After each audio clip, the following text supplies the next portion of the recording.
भक्ति भारत में आपका स्वागत है। अगर आपको वीडियो पसंद आए तो इसे लाइक करें, शेयर करें और ऐसे और भी भक्ति वीडियो देखने के लिए सब्सक्राइब करें।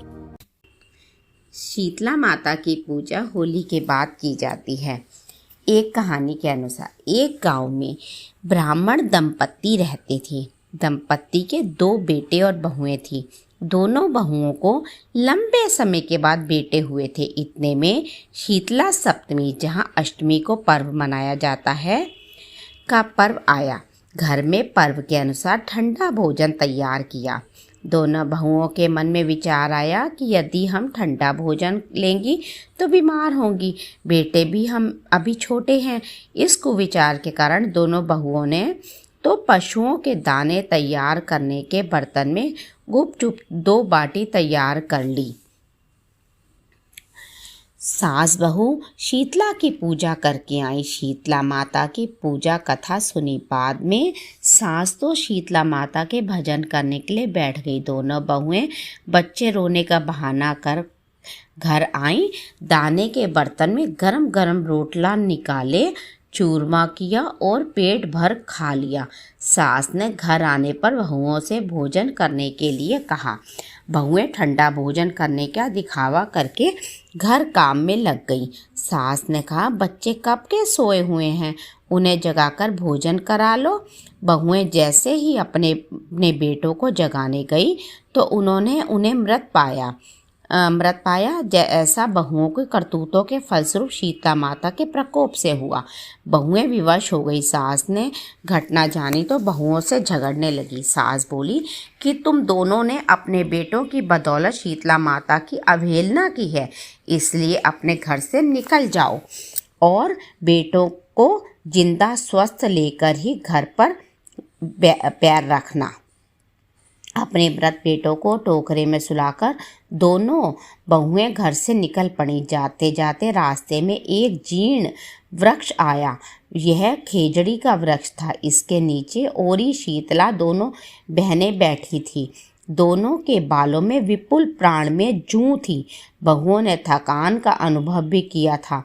दोनों बहुएं ओरी और शीतला के पास आकर बैठ गई। उन दोनों ने शीतला ओरी के बालों से खूब सारी जूं निकाली। जुओं का नाश होने से ओरी और शीतला ने अपने मस्तक में शीतला का अनुभव किया। कहा, तुम दोनों ने हमारे मस्तक का शीतल ठंडा किया, वैसे ही तुम्हें पेट की शांति मिले। दोनों बहुएं एक साथ बोली कि पेट का दिया हुआ ही लेकर हम मारी मारी भटकती हैं, परंतु शीतला माता के दर्शन नहीं हैं। शीतला माता ने कहा कि तुम दोनों पापिनी हो, दुष्ट हो, दुराचारिणी हो। तुम्हारा तो मुंह देखने के योग्य नहीं है। शीतला सप्तमी के दिन ठंडा भोजन करने के बदले तुम दोनों ने गर्म भोजन कर लिया था। यह सुनते ही बहुओं ने शीतला माता को पहचान लिया। देवरानी जेठानी ने दोनों माताओं का वंदन किया। गिड़गिड़ाते हुए कहा कि हम तो भोली भाली हैं, अनजाने में गरम खा लिया था। आपके प्रभाव को हम जानती नहीं थी। आप हम दोनों को क्षमा करें। पुनः ऐसा दुष्कृत्य हम कभी नहीं करेंगी। उनके पश्चात भरे वचनों को सुनकर दोनों माताएं प्रसन्न हुई। शीतला माता ने मृतक बालकों को जीवित कर दिया। बहुएं तब बच्चों के साथ लेकर आनंद से पुनः गांव लौट आई। गांव के लोगों ने जाना कि दोनों बहुओं को शीतला माता के साक्षात दर्शन हुए थे। दोनों को धूमधाम से स्वागत करके गांव प्रवेश करवाया। बहुओं ने कहा, हम गांव में शीतला माता के मंदिर का निर्माण कराएंगी। चैत्र महीने में शीतला सप्तमी के दिन मात्र ठंडा खाना ही खाएंगी। शीतला माता ने बहुओं पर जैसी अपनी दृष्टि की वैसी कृपा हम सब पर बनाए रखें। श्री शीतला माँ सदा हमें शांति, शीतलता तथा आरोग्य दें। जय हो शीतला माता की। शीतले त्वं जगन माता, शीतले त्वं जगत पिता, शीतले त्वं जगद्धात्री, शीतलायै नमो नमः। बोलो जय श्री शीतला माता की जय हो।